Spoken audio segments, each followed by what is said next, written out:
ഇന്ന് ആറ്റുകാൽ പൊങ്കാല. തിരുവനന്തപുരം ജില്ല സ്ത്രീകളെ കൊണ്ട് നിറയുന്ന ഒരു ദിവസമാണിത്. തിരുവനന്തപുരത്തിൻ്റെ ഏത് ഭാഗത്തേക്ക് പോയാലും ഈ ഒരു കാഴ്ചകൾ മാത്രമേ ഉള്ളൂ. കുറേ ദിവസമായിട്ട് എവിടെ നോക്കിയാലും കലങ്ങളും അതുപോലെ വൈകുന്നേരം ആകുമ്പോഴത്തേക്കും ഇതുപോലെ ലൈറ്റ് കൊണ്ടുള്ള അലങ്കാരങ്ങളും നിറഞ്ഞ് ഒരു ഉത്സവ പ്രതീതി. തിരുവനന്തപുരം മാത്രം ആഘോഷിക്കുന്ന വലിയൊരു ഉത്സവ പ്രതീതി.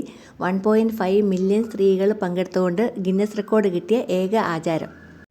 ഒരുപാട് ഐതിഹ്യങ്ങളുണ്ട് ആറ്റുകാൽ പൊങ്കാലയ്ക്ക്.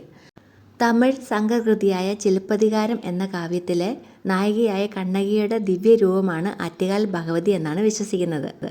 കണ്ണകിയുടെ ഭർത്താവായ ഗോപാലനെ തെറ്റ് ചെയ്യാതെ തന്നെ കള്ളനെന്നാരോപിച്ച് വധിച്ചു കളഞ്ഞ രാജാവിനെതിരെ കണ്ണകി പ്രകടിപ്പിച്ച കോപം കൊണ്ട് മധുര നഗരം തന്നെ നശിച്ചു പോയി എന്നാണ് പറയുന്നത്. ചുട്ടെരിഞ്ഞു പോയി എന്നാണ് പറയപ്പെടുന്നത്.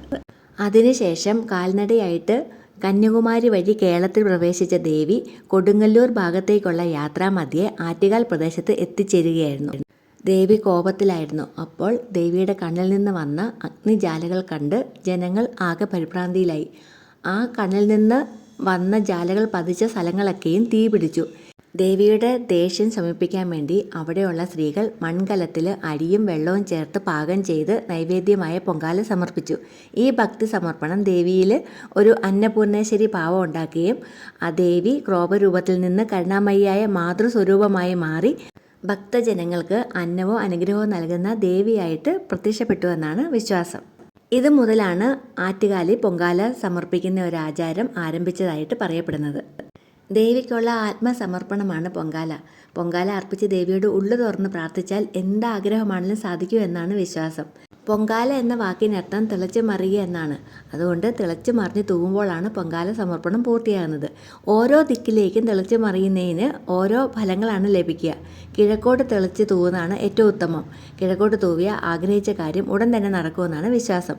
വടക്കോട്ടാണെങ്കിൽ കാര്യങ്ങൾ നടക്കാൻ അല്പം താമസം വരുമെന്നും പടിഞ്ഞാറ് ഭാഗത്തേക്കാണെങ്കിൽ ആഗ്രഹ സാഫല്യത്തിന് വളരെയധികം ബുദ്ധിമുട്ടുകൾ നേരിടേണ്ടി വരുമെന്നും തെക്കോട്ടാണെങ്കിൽ ദുരിതവും ക്ലേശവും മാറിയിട്ടില്ല എന്നുമാണ് അർത്ഥം. അഭീഷ്ടസിദ്ധിക്ക് വേണ്ടിയാണെങ്കിൽ വെള്ള നൈവേദ്യം, ധനധാന്യ സമൃദ്ധിക്ക് വേണ്ടിയിട്ടും കുടുംബ ഐശ്വര്യത്തിനും വേണ്ടിയിട്ടും വഴന ഇലയിലുണ്ടാക്കുന്ന തെരളി എന്നാട, വിട്ടുമാറാത്ത തലവേദനയുള്ളവർ രോഗശാന്തിക്കായിട്ട് നടത്തുന്ന വഴിപാട് പയറും അരിപ്പൊടിയും ശർക്കരയും ചേർത്തുണ്ടാക്കിയ മണ്ടപ്പുട്ട് എന്നിങ്ങനെ പലതരത്തിലുള്ള നിവേദ്യങ്ങളുണ്ട്. ഒരു നഗരം തിന്മ ചെയ്തപ്പോൾ ആ നഗരത്തെ കത്തിച്ചാമ്പലാക്കിയ ദേവി മറ്റൊരു നഗരം നന്മ ചെയ്തപ്പോൾ അമ്മയായി നിന്ന് ആ നഗരത്തെ സംരക്ഷിക്കുന്ന ഒരു ദേവീഭാവം വളരെ മനോഹരമാണ്. ഇന്ന് ഒരുപാട് അടുപ്പുകൾ തിളച്ചു മറിയും. അപ്പോൾ അതുണ്ടാക്കുന്നവരുടെ മനസ്സിലുള്ള സങ്കടങ്ങളും തിളച്ചു മറിഞ്ഞ് തൂവിപ്പോകും. പകരം ആ മനസ്സ് മുഴുവനും അനുഗ്രഹങ്ങൾ കൊണ്ട് നിറഞ്ഞ് സംതൃപ്തരായി തിരിച്ചു പോകും.